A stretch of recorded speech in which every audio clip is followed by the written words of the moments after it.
कटक जिला नियाली निर्वाचन मंडली गोविंदपुर ग्राम पंचायत 20 नंबर वार्ड भोई साही को रास्ता दीर्घ वर्ष धरी परित्यक्त होई माटी कादुओ होई पड़िथिला। वर्षा दिने लोके जीवासवा करबा पई असुविधा भोगुथिले। पिला माने स्कूल जाई पारुनथिले। 2024 इलेक्शन समय रे कैंपेनिंग करबाकू वर्तमान नियाली विधायक छवि मल्लिक गार लोकमानकू प्रतिश्रुति देथिले। मु निर्वाचन जीतिले मोर प्रथम दायित्व रास्ता करबा।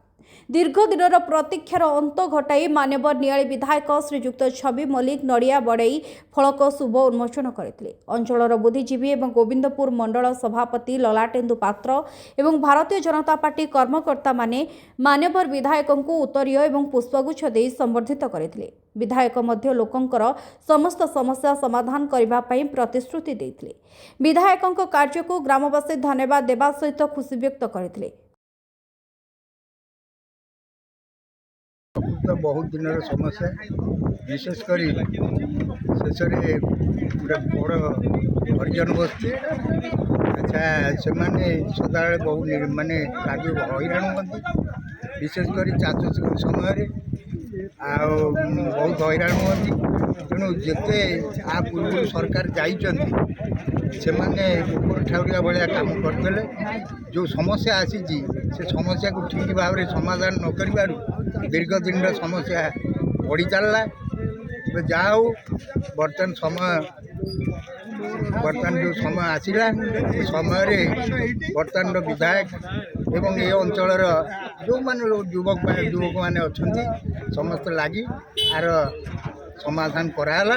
गोटे बर्तमान आम देखा शुणा पाऊँ जे बर्तमान से स्थायी हवा जाऊँगी स्थायी रास्ता हवा जाऊँगी दीर्घ दिन समस्या समाधान होगा। 14 वर्ष लड़े प्रभु श्रीराम 14 वर्ष वनवास गला भाई ये रास्ता 14 वर्ष वनवास अतीत अनेक विधायक देखी ये रास्ता केमती मन गायब हो जाता। ये साही लोक मान सत्यपरी अपंक्त्य आमको कहीं पचारती नहीं ये अवस्था थिला। यही गत निर्वाचन विधानसभा समय साई आम आसलु कैंपेन कला बेले माँ मौसी मैंने रास्ता कथा बारंबार कही जाओ नूतन विधायक कथा रखिले। और आज ये पंचायत जो मैंने सब उद्यमान युव नेता ललाट प्रवृत्ति शंकर समस्त उद्यम रही चेष्टा करने फल आज 24 लाख टका ये रास्ता को दी जाए। आशा कर छोटिया हरिजन बस्ती जाओ रास्ता पाइब लोक गोड़े कादुआ लगे निर्वाचन समय बुली बुली जो जहाँ जाऊँ बर्तमान विधायक पूर्ण कर चलती। ये स्वतंत्र ये अन्य विधायक कंपारी निरा ये जो जवाब देती 19 चेष्टा करफिल करने मात्र 18-19 मास भितर चेष्टा करते जहाँ आज सफल होती। आम विधायक धन्यवाद देवु। ये पंचायत जो मैंने अहरत लगी ये कमटा हो शंकरा हो कि विशेषकर ये पंचायत सदस्य ललाट समस्त धन्यवाद दिज्व जेहेतु कमटा को सुरक्षित करें। आम समस्ते ये उद्यम करा लगातार लड़े जारी रखा ताहले एमती कौ काम मैंने असाध्य रही।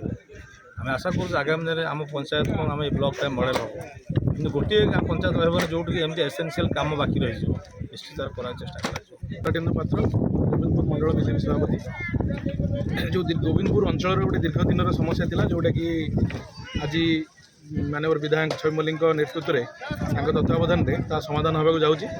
आम समस्ते से अंचलवासी समस्ते खुशी से हार तार खुशी आपण मैंने परिलक्षित करें। अंचल जो लोक मैंने समस्ते एकत्रित हो विधायक को स्वागत जनवा सहित ये जो शुभ उद्घाटन फलक उद्घाटन कराला तार समस्ते सुख साक्षी रहिले।